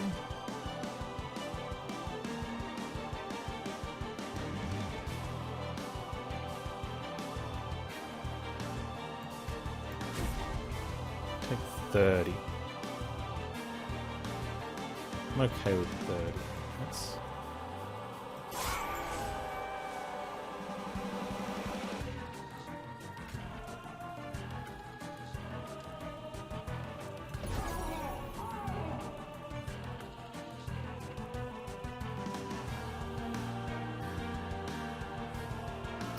Now, we can kill this guy off at the back and deal an extra 40 to him, which is good, but that costs us 20 damage from him. Is that going to matter? No. Because he kills the thing. We put one behind Rector, so that Rector and Draft kill him. He kills that, he kills that.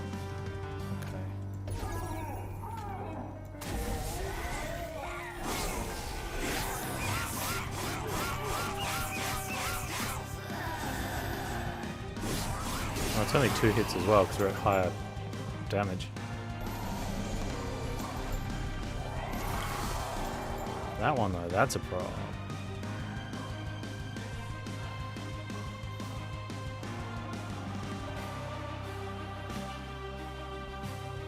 Is it? I don't think it is.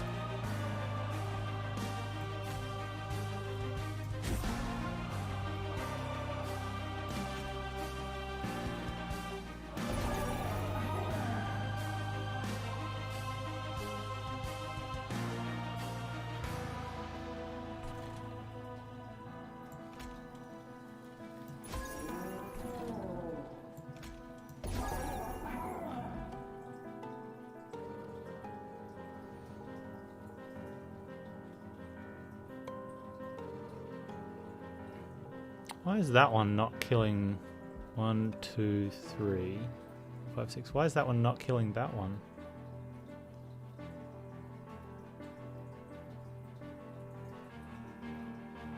Like, Rector straight up kills him.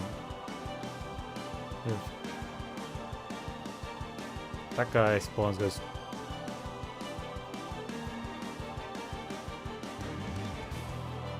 What am I missing here?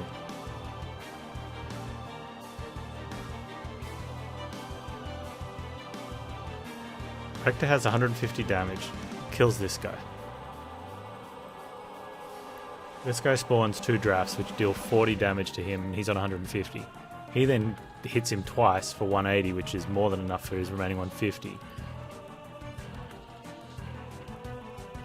And the sweep on this one spawns 2 drafts which should kill that one.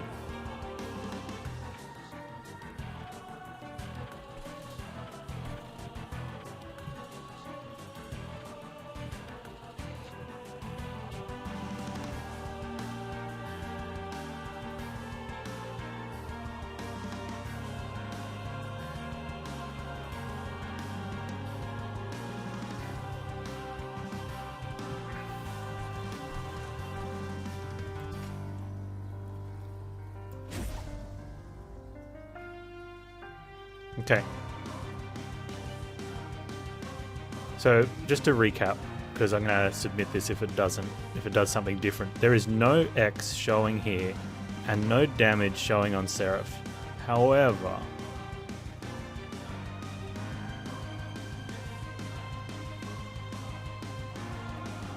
Rector has 150.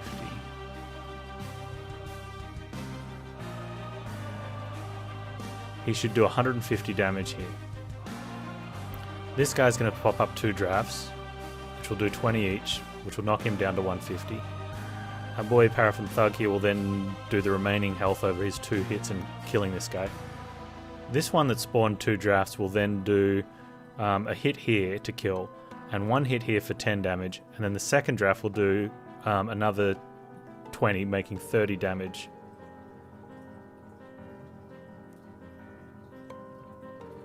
One draft gets KO. Yeah, That's right. The backline husk is getting hit by the sweep to make drafts. There's only one sweeper here. He's releasing the drafts for us.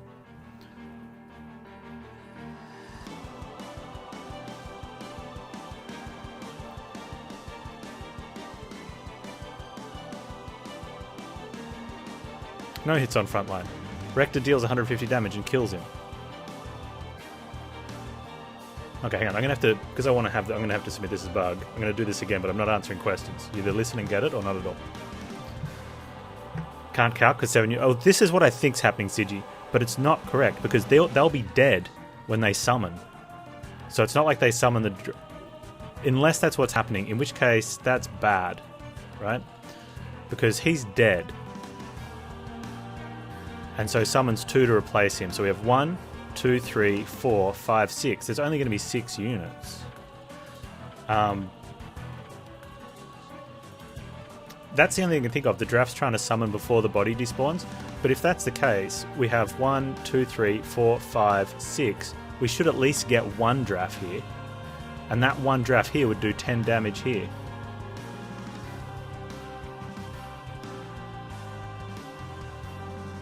So here's the bug.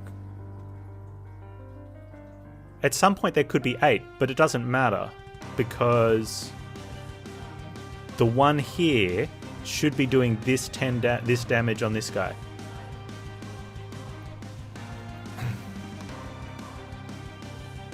Yeah, but I don't need the last draft. That's the thing. I don't need the last one. I just need the first one. However, I think it's going to spawn these 2, and it's only going to be one of these ones, even though this guy should be getting hit first. So if I had to guess, I would say this one's going to spawn 2 first, which is fine though, because they should be killing this guy. Yeah, we'll put it on slow speed to see what happens, but this is where I think it's a bug. Because 150 damage goes in here, this guy's already swept, and we should have 2 drafts deal damage in here, which doesn't actually matter because he's going to be on he's on 100 times 2, so he'll be killing this one, and then these drafts should be dealing damage to kill this one and do damage to Seraph.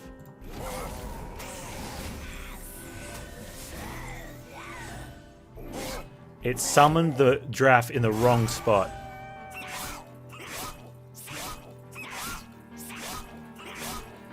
Why? That sounds like spaghetti to me. That's clearly a bug. Right, so we did get all 4 drafts. It just summoned it in the wrong spot. How does that even happen? I don't know. I can't see the code base. Could someone... oh, have to clip it. Spaghetti and forget. Imagine if that cost you a run. I mean, I wouldn't care. It'd be good. We have a moment. But that's really bad.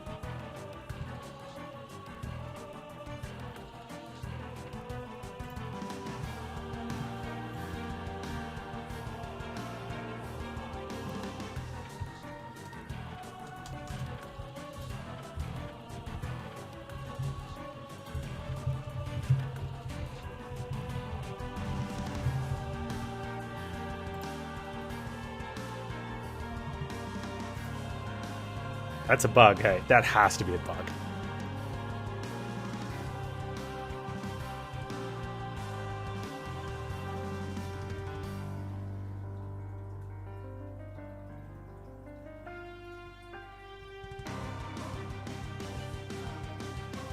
Now play smaller. Well, I'm actually worried of losing the run now because I'm getting low.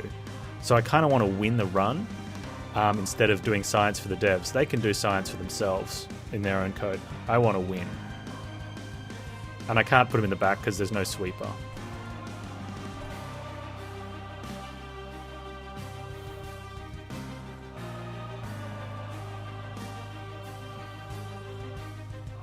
Yeah, but I have been doing that. We've been vining them in different spots and getting the win. But that's the saying. Right now, the win to me is more important than doing science for the devs. They can do that themselves.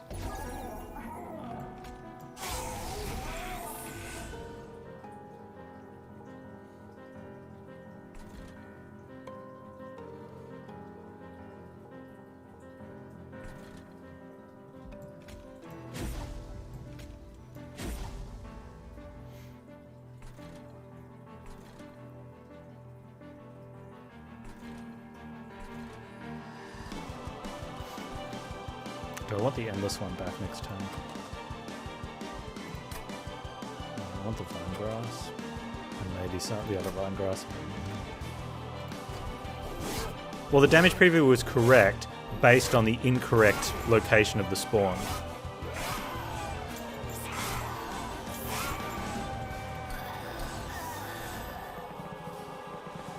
Why didn't he lose health from Razor Sharp? Because that's not how Razor Sharp works. Razor Sharp takes your max HP.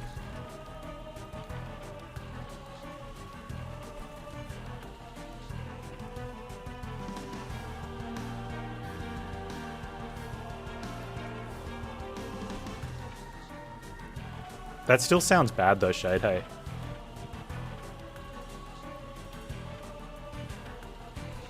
Like they should be calling their own function on where they were.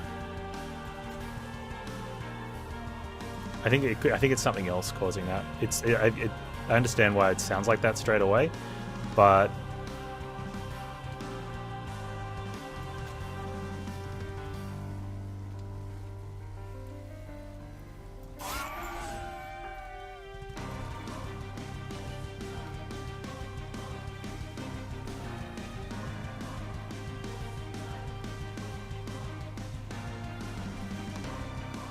just bad.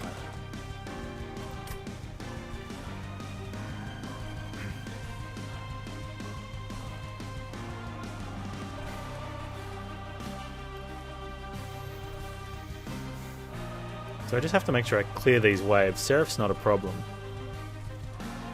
I don't think that guy's a problem. If anything, it's only that guy that's a problem.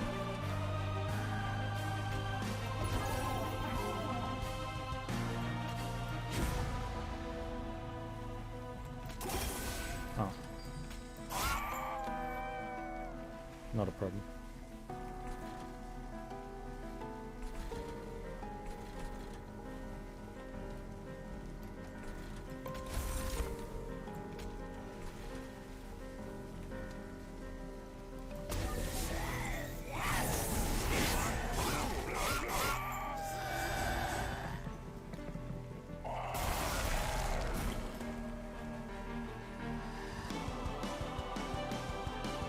Yeah, I mean, we worked out it was because of the sweeper, right? But that doesn't help us if you need to put them in that position to get that result, because you just know you can't. Like, that's kind of crappy, actually.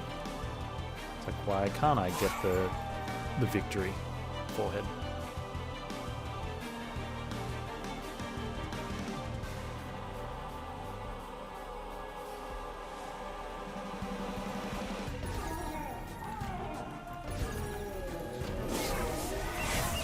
No, you can raise a sharp enemies. But it works the same way. It takes their max HP. Are we good?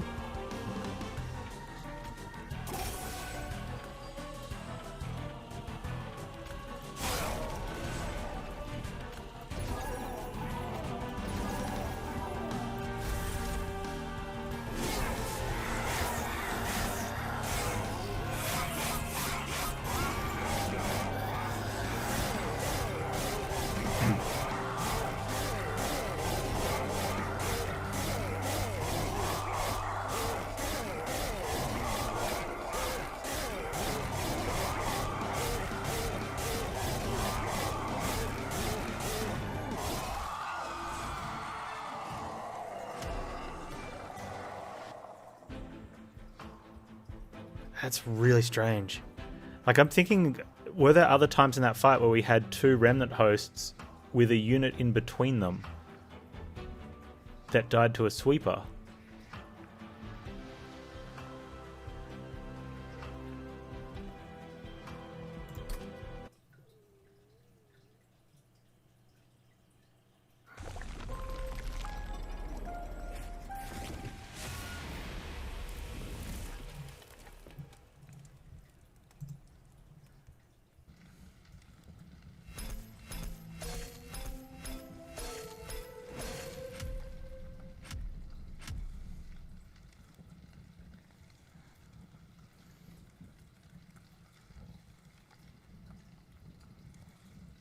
I can't think. I'd have to watch the fight again.